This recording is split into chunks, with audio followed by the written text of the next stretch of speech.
Hello, હું છું જાગૃતિ. આજે મહિનાનો છેલ્લો શનિવાર છે, એટલે કે adolescent education programme for girl child માટે જે પ્રોગ્રામ કરવામાં આવે છે એ માટેનો દિવસ. આ વખતે નવેમ્બર માસનો જે વિષય હતો એ છે આદર અને દયાના ગુણો. આ અંતર્ગત અમારી શાળામાં જે પ્રવૃત્તિઓ કરવામાં આવી હતી તે આ મુજબ હતી. સૌપ્રથમ આદર અને દયાના ગુણો વિશે સન્માન વિશે વિસ્તૃત સમજૂતી આપવામાં આવી. ત્યારબાદ વિદ્યાર્થીઓને તેમણે કરેલા કોઈક ઉદાર કામ વિશે આગળ આવીને વાત કરવા માટે કહેવામાં આવ્યું. બધા વિદ્યાર્થીઓ પોતાના વિચારો આમાં રજૂ કર્યા હતા. ત્યારબાદ બધા વિદ્યાર્થીઓને નોટ અને પેન આપવામાં આવી, જેમાં એમણે 5 વાક્યો કેવી રીતે તેઓ બીજાને સન્માન આપી શકે અને દયાના ગુણ કઈ રીતે કેળવી શકે એ લખવા માટે કહેવામાં આવ્યું હતું.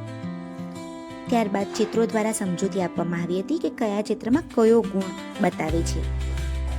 એ પછી વિદ્યાર્થીઓ દ્વારા તૈયાર કરવામાં આવેલ નાટિકા, જેમાં સન્માન અને દયાના ગુણો અને મૂલ્યો વિકસી શકે એ રજૂ કરવામાં આવી હતી, જે ખૂબ જ સુંદર રીતે રજૂ થઈ હતી. વિદ્યાર્થીઓએ ખૂબ જ સરસ એમાં કામ કર્યું હતું. પ્રોગ્રામના અંતે વિદ્યાર્થીઓએ શપથ લીધી હતી કે તેઓ અઠવાડિયામાં 1 દિવસ ઓછામાં ઓછા 3 સકારાત્મક કાર્યો કરશે. આ સાથે અમારો પ્રોગ્રામ પૂરો થયો. Thank you.